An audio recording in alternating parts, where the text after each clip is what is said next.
The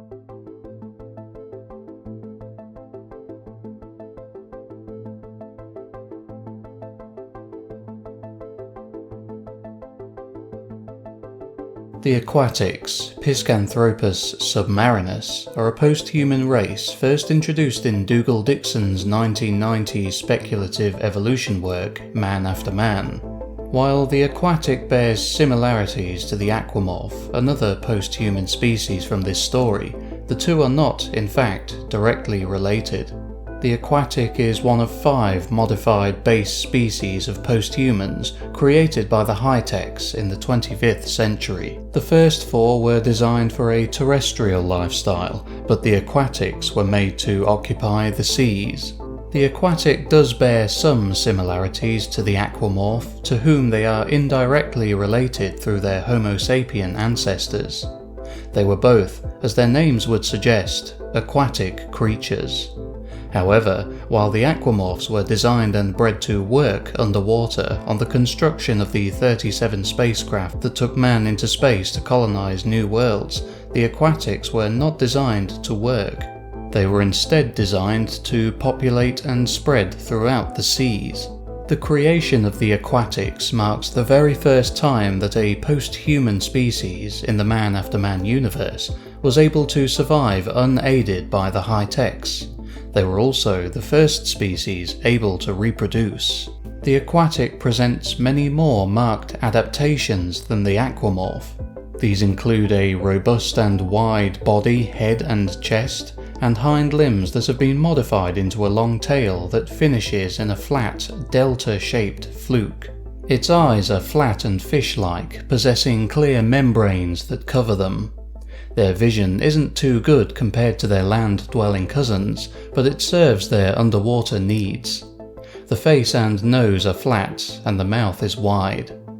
Similarly to its distant aquamorph cousin, its chest and lower abdomen are lined with pectoral fins, enabling it to breathe underwater.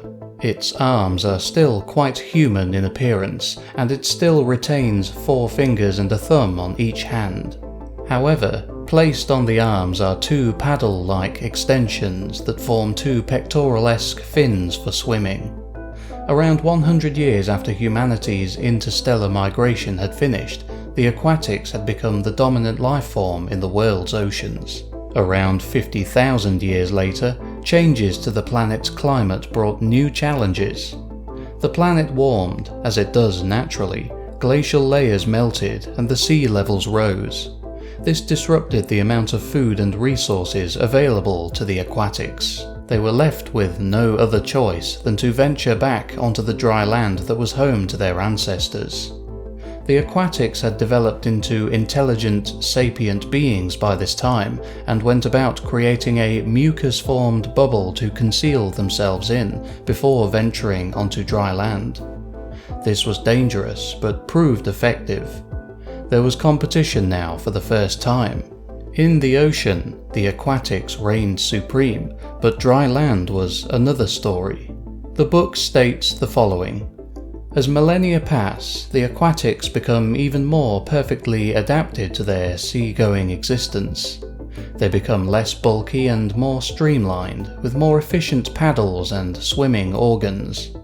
They begin to resemble the extinct seals and, like them, subsist on a diet of fish. However, they do not need to breathe at the surface of the water. Their gills can extract all the oxygen they need from the sea. With the retreat of the pack ice, aquatics move into unknown waters. This is essential if they are to survive a steady increase in population. The aquatics would stick with this lifestyle for around 5 million years, until the oceans finally returned to their previous lower levels. At this time, the aquatics would return to the depths. Up above them, on the surface, however, some visitors had arrived, the travellers of the stars, descendants of the humans who had colonized space after leaving 5 million years ago. They were in the process of bleeding the planet dry, and when they were finally finished and had left for the next world, a mass extinction event was the end result. The Aquatics, however, had gone mostly unnoticed and ended up as the sole survivors out of all the post-humans. While they were still a primitive and somewhat unsophisticated species, they had potential. A potential that may allow them to colonize the planet in the distant future.